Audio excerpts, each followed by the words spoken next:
បាទអរគុណអតិថិជនដែលតែងតែគ្រប់គ្រងហាង Go at Your Sport Shop ហ្នឹងហើយថ្ងៃនេះយើងបិទឈុតរកែថ្មីមួយទៀតក៏ប៉ុន្តែយើងបិទឈុត Butterfly ម្ដងដែលខ្ញុំបង្ហាញនេះគឺដង Changiker Super ZLC ហើយយើងបិទជាមួយនឹង Dignic 09C ហើយនឹង Dignic 05ហ្នឹងហើយឈុតនេះចំណុចពិសេសរបស់វាគឺដង Super ZLC របស់ Changiker ដោយដែលយើងបានដឹងហើយក្រុមហ៊ុន Butterfly បានប្រកាសថាឈប់បន្តផលិតដងរបស់ Changiker ហើយអញ្ចឹងមហឹកនេះ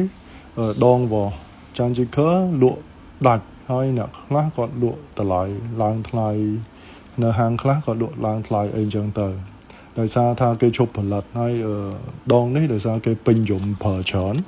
អញ្ចឹងហើយហ្នឹងហើយតម្លៃវាអាចឡើងថ្លៃគាត់ថាយើងនៅនេះយើងលក់តម្លៃ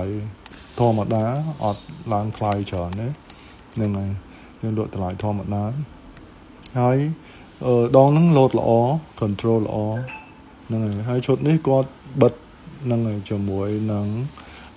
ស្បែក Dignic 09C ហើយនឹង Dignic 05បាទយើងសូមបញ្ជាក់នៅហាង Go at Your Sport Shop ឥឡូវដង Changiker យើងនៅសល់តែ3ប្រភេទហើយChangiker ARC មានតែ3ដើមទេChangiker ZLC នៅសល់តែ4ដើមទេហើយChangiker Super ZLC ដែលយើងកំពុងបិទហ្នឹងនៅសល់តែ3ដើមទេអញ្ចឹងបងប្អូនចង់បានរស់រាន់មកណាហ្នឹងហើយដងរបស់វាយើងរងហើយយើងលក់តែ300ជាងដដែលទេហ្នឹងហើយអត់មានឡើងថ្លៃតាណាទេអញ្ចឹង